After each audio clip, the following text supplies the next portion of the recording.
Good morning, everyone. My name is Ruth Erdelyiova. I am from the Resilience Advisors Network, and I have the honor to welcome you on the third day of the EENA conference. Now, of all the special things that happened at EENA2019, meeting Rohini Swaminathan, I guarantee, will be one of the most memorable. Facing the aftermath of the Indian Ocean tsunami as a teenager, she moved from rural India to the global world stage to spotlight that natural hazards become disasters when we fail to address the challenges they bring. I encourage you to listen to her message because I believe she is truly inspiring in her perspective.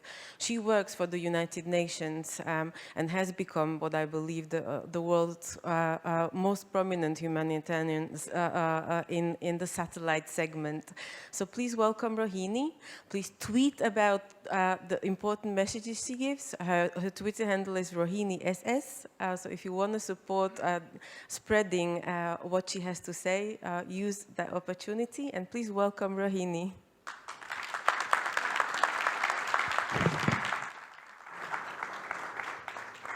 Hello. I would like to start by sharing a small story that I got reminded by my mom very recently. When I was born, my parents were living on an island off the coast of India.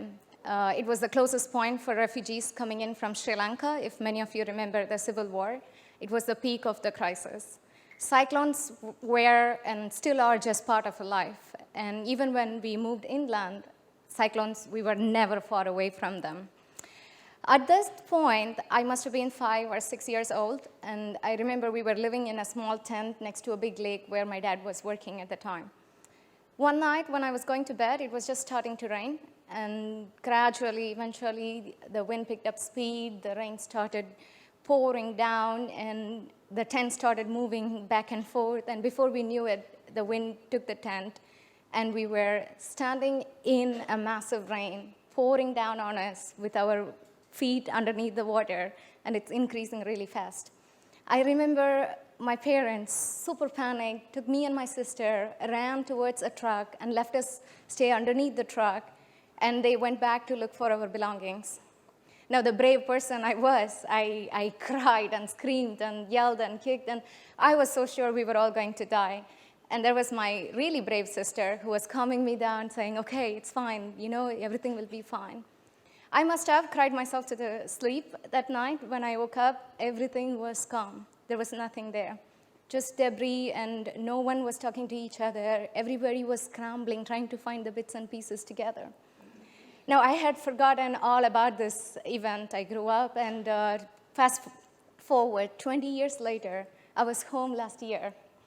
A level 3 cyclone's eye was passing right by my house, our concrete house. Everything was buzzing. The TV, radio, mobile phones, Facebook, social media, everything was buzzing with alerts. Everybody was warning about the disaster. There was a major flood. The entire city got flooded. All the roads turned into streams. There wasn't a single drop of water inside my house. We didn't even have to panic. We didn't even have to bat an eye. And my mom was reminding me what happened 20 years ago, and I realized there were only 2 differences between these 2 events, the concrete and the alerts.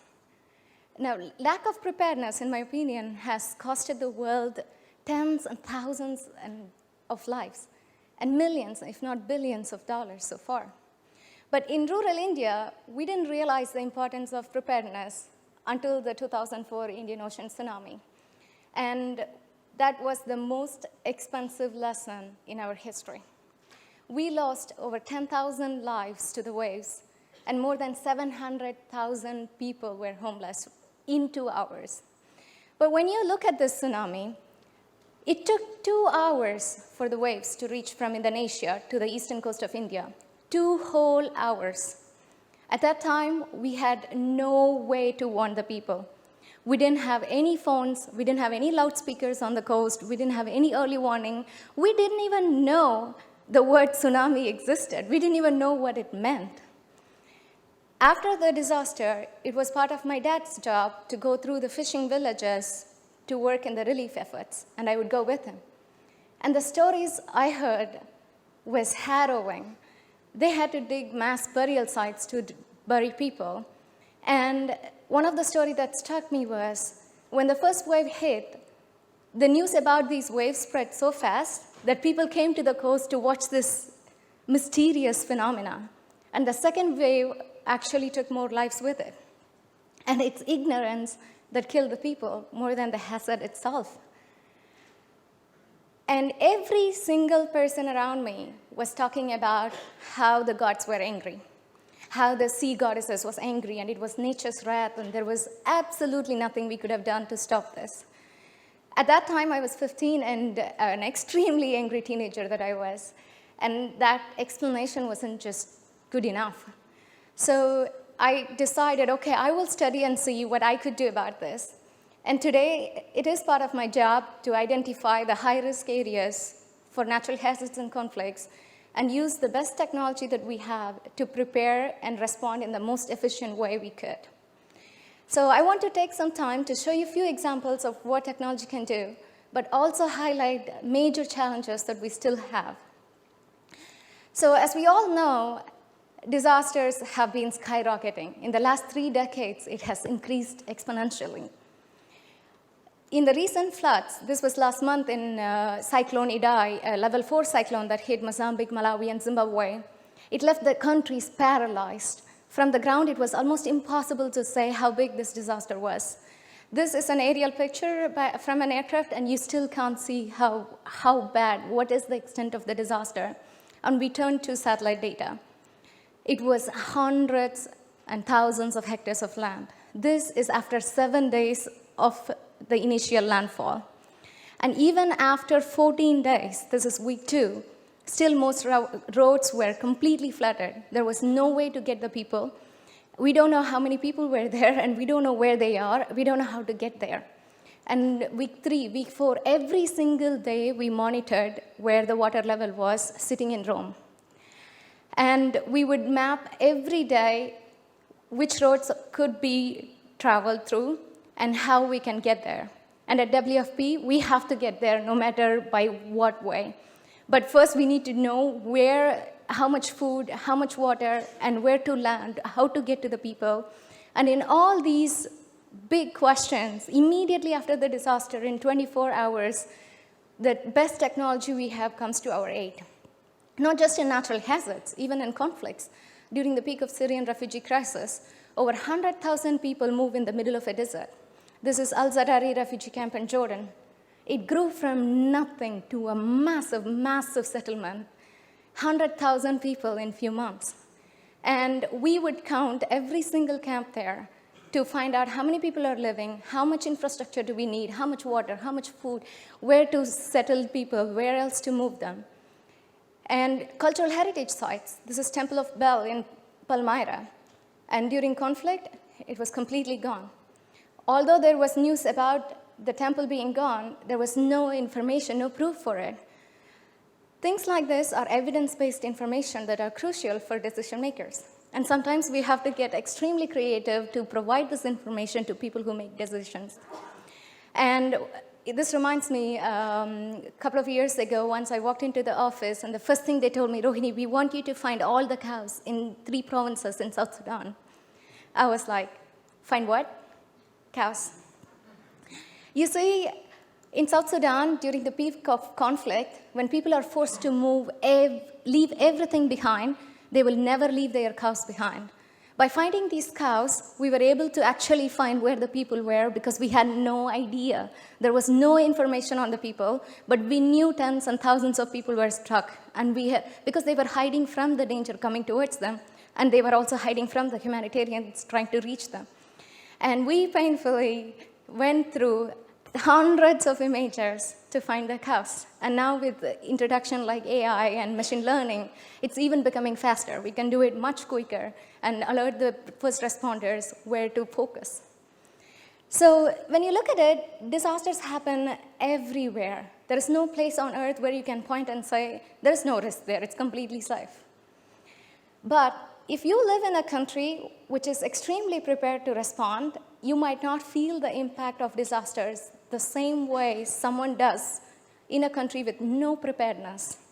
To give you a quick example, this is a heat map of destruction to the buildings in the capital city of Haiti after the 2010 earthquake. Even the presidential palace was destroyed. Now, a month later, a more powerful earthquake hit Chile in South America. Now, Chile has a long-standing history of earthquakes, and they were far better prepared. They had stronger building regulations in place. And definitely, there were some geological differences between these quakes, but Chile lost 700 of its citizens compared to 150,000 Haitians who died the month ago. So it is extremely important that we use the technology we have to prepare as well as to respond. There is no question about it.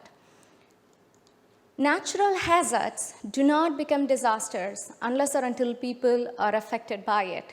So I'm against using the term natural disaster. It's natural hazard that we turn into disaster. And it's mostly the poor people who live in the most vulnerable setting in every country who gets affected by this. Development plays a role in the impact of disaster. Its poverty and inequality plays a role. And other than developmental challenges, we also live in a world with major global problems. Our population is swelling. It's going to cap at 9 billion. And added to the fast-moving effects of climate change, natural hazards are not only going to increase in numbers, but they will intensify. So it is our absolute responsibility to use the best resources we have to prepare the best way possible. And so what are we doing about it? There are several things that we are doing. For instance, Bangladesh. 85% of Bangladesh is in a floodplain, and everybody knows that. But people will always move back to farm because it's one of the best agriculture lands possible. So we can run amazing flood models and produce exact information on when it might get flooded, where it might get flooded, and alert the people.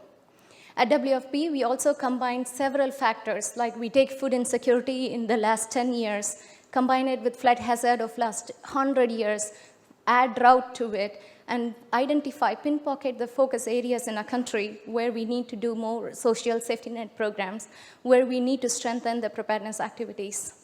We also have a completely automated alert system for disasters like cyclones and earthquakes. Even if we are sleeping in the middle of the night, the alert goes to thousands and thousands of people when something is happening. But the question remains, what is the use of all these amazing technology if that person who is directly in the path of disaster doesn't know about it and doesn't know what to do about it? Technology alone cannot solve all the problems. Disaster might sound like a technical problem which needs a technical solution, but it is also a political one. It needs a lot of political will to convince governments to invest in disaster risk reduction activities. It is absolutely necessary to bring the best technology that we have to the governments which needs it and bring it to the people who need it the most. And now we are talking about the people who are living with no electricity. So if my email and SMS might not reach them, we have to come up with the best possible way to address this. Now, I believe our actions today will determine if we are going to be more vulnerable to the disasters or more resilient to them. Every decision we take, every one of us take matters. And it should start from the lowest, at the community level.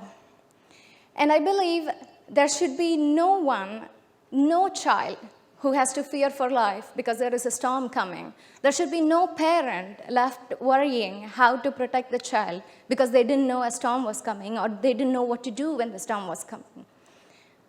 But I am absolutely positive that people like every one of you, each and every one of you here, we can stop natural hazards from turning into fatal disasters. Thank you.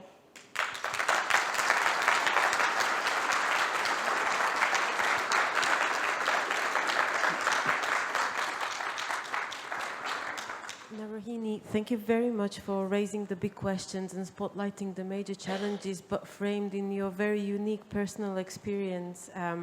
I would like to offer you now the opportunity to ask questions to Rohini. She's got so many important messages to share, so please tie your own experience to her and use this opportunity to raise a question that she might share with you. Do I see any questions? Yes, the gentleman back.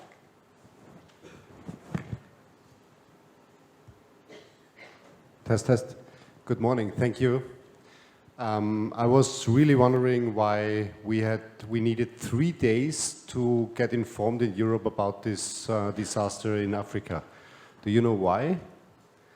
I was sitting on Monday evening in front of the TV and I've seen this horrible pictures, and it happened on Saturday, and I was really shocked that we in 2019 needed 3 days to get this information. Do you know why this happened, this leak of information? That's a fabulous point, which always makes me wonder as well. But the main reason is also media coverage is not the same in all the countries around the world. Sometimes it's as unfortunate as it might sound. The coverage depends on also the country's standpoint in the world. So poorer countries get less coverage in the global media than a small flood happening in a richer country. It's changing, but it's changing very slowly. But that's not, it reached people, the normal public around the world 3 days late, but not us. So we were aware of it 3 days before, and we were starting to prepare already. But it's true because funding for these disasters depend directly on the media coverage in the global media. So I think there needs to be a lot of work in that field. Hopefully we will all be in the same ground someday. Thank you. Do I see any other questions? Mr. Demetrios Beers. I thank you very much for the presentation. You did mention, I want to get technical a bit, I'm sorry. Although it was very inspirational, I think we still need to get a message about awareness. So I saw about WFP/Adam, which is an alert from cyclones. Most of us know about the virtual OSOC and how you can get information. What other platforms, Twitter accounts, or whatever do you suggest to get us information in advance? So WFP's ADAM stands for Automated Disaster Analysis and Mapping, and currently it's available for earthquake and cyclones, free for everybody in the world. There is a Twitter account, and we are working to release ADAM floods really soon. But to be honest, sometimes we also rely on media to get the information as well. So it goes both ways, that we also look at the media to see what things that we might have missed. But if you're interested, there is a list of things which might take more time. I can share with you to be shared with others, the Twitter handle that I personally follow to keep in track. But GDAX, if you don't know, is one of the best one that we have, combining all the information and alerts so far. Yeah, thank you. Well, my main takeaway of this session with you, Rohini, is that the awareness and our ability to use the potential of technology twists vulnerability into resilience. And I would like to thank you for embodying the idea that when disasters become personal, nothing becomes impossible. You can leave ruler India to change the world under the UN flag. That's a strong message to all of us, that in the end, it's me and you who make the difference. So I would just like to encourage you to use the wisdom, the experience, the connections, the ability to bridge, network, and fill gaps to really make the world a safer place together. So thank you very much for this session, and enjoy the next one. Thank you, Rohini. Thank you.